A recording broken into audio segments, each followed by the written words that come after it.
बिस्मिल्लाहिर्रहमानिर्रहीम। अस्सलामुअलैकुम। आज इस वीडियो में क्लास 10th फिज़िक्स चैप्टर 9 के एमसीक्यूज़ देखेंगे, जिसमें पहला एमसीक्यूज़ है हमारे पास, isotopes are atom of same element with different. तो हमसे ये पूछा जा रहा है कि आइसोटोप में क्या डिफरेंट होता है। तो यहाँ पे हम अगर देखें तो आइसोटोप के अंदर ये हाइड्रोजन के मैंने आइसोटोप लिए हैं। पेपर में समटाइम ये भी पूछा जाता है कि हाइड्रोजन के आइसोटोप जो 3 है उनकी डायग्राम बनाएं, तो ये भी आपके लिए हेल्पफुल होगा। यहाँ हम देख पा रहे हैं कि जो फर्स्ट है उसमें एक प्रोटॉन है और एक इलेक्ट्रॉन है, क्योंकि जितने किसी एटम के अंदर प्रोटॉन होते हैं उतने ही इलेक्ट्रॉन होते हैं। तो इसका मैस जो है वो 1 है। अब इसमें बात करें तो प्रोटॉन इसमें भी एक ही है, लेकिन इसमें एक न्यूट्रॉन है, तो इसका मैस 2 हो गया, क्योंकि एक प्रोटॉन एक न्यूट्रॉन 1 + 1 2 हो गया। फिर अगर तीसरे की बात करें तो प्रोटॉन इसमें भी एक है, लेकिन इसमें 2 न्यूट्रॉन ऐड हो गए, तो इसका मैस हो गया हमारे पास 3। तो यहाँ जो बात नोट करने वाली है कि प्रोटॉन होता है एटॉमिक नंबर। तो एटॉमिक नंबर तो तीनों का सेम है, सब में 1 1 है, लेकिन इनका मैस नंबर जो है वो डिफरेंट है।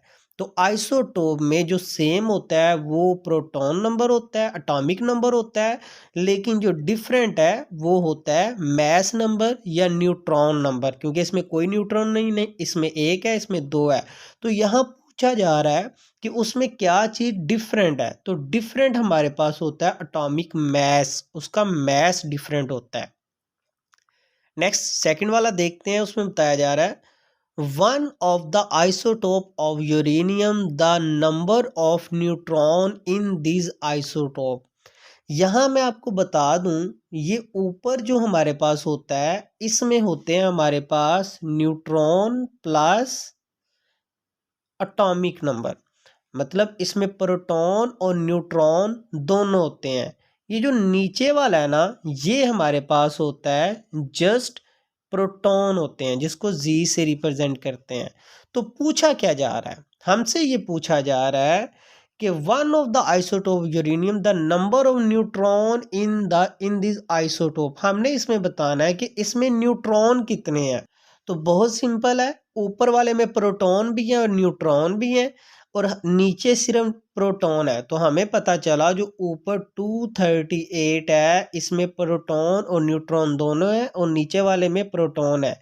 नीचे वाला इसमें से माइनस कर लो तो आपके पास यहाँ बचेगा, यहाँ पे 6 4 1, तो 146 जो है वो हमारा आंसर है। तो राइट ऑप्शन है 146।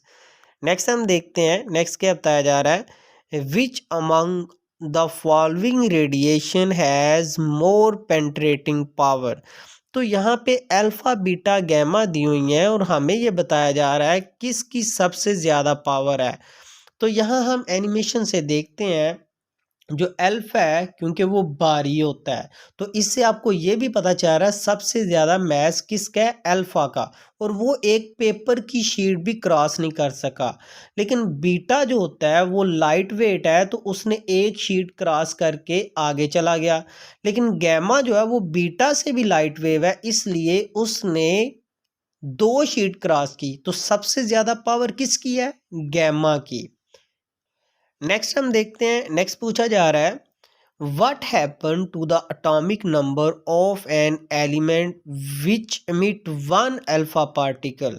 तो हमसे ये पूछा जा रहा है कि अगर हमारे पास एक एलिमेंट है और उसमें एक अल्फा पार्टिकल निकाल दिया जाए तो उसके एटॉमिक नंबर पे क्या असर पड़ेगा।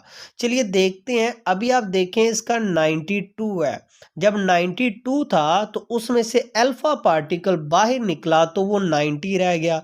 तो आपको ये भी याद रखना है कि अल्फा पार्टिकल के ऊपर पॉजिटिव चार्ज होता है, और आपको ये भी याद रखना है कि अल्फा पार्टिकल हीलियम को ही अल्फा पार्टिकल बोलते हैं।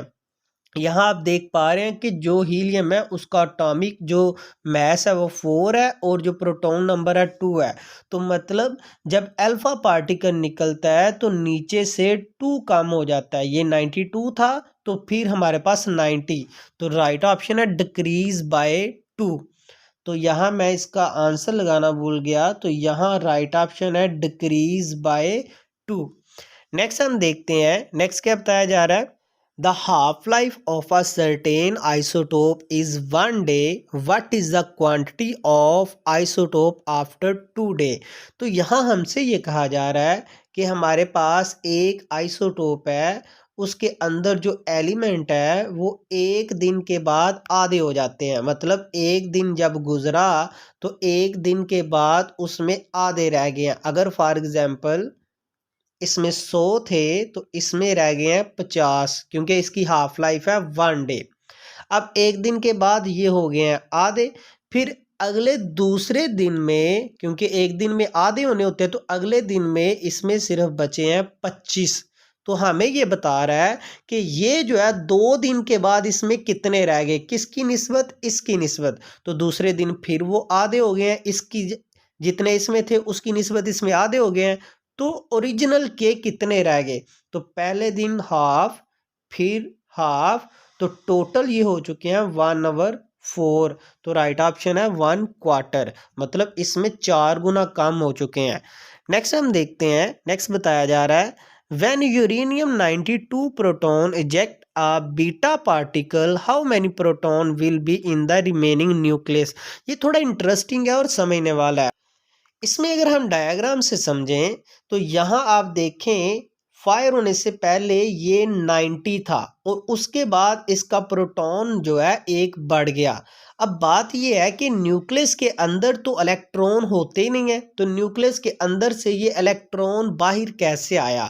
हमें ये तो पता है कि अगर ये न्यूक्लियस है तो इसके अंदर न्यूट्रॉन है और इसके अंदर प्रोटॉन है। अब होता कुछ यूं है, अभी अगर मैं देखूं तो इसका मैस नंबर कितना है, एक प्रोटॉन 2 न्यूट्रॉन, तो मैस नंबर तो इसका 3 है, लेकिन इसका एटॉमिक नंबर कितना है, 1।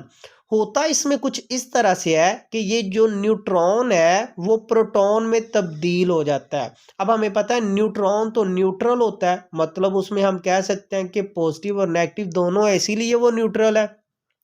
कुछ रीजन की बना पे ये न्यूट्रॉन जब टूटेगा तो इसमें प्रोटॉन तो एक इसमें कन्वर्ट हो गया और इसका इलेक्ट्रॉन बाहर निकल आएगा और वो हमारे पास बीटा कहलाएगा।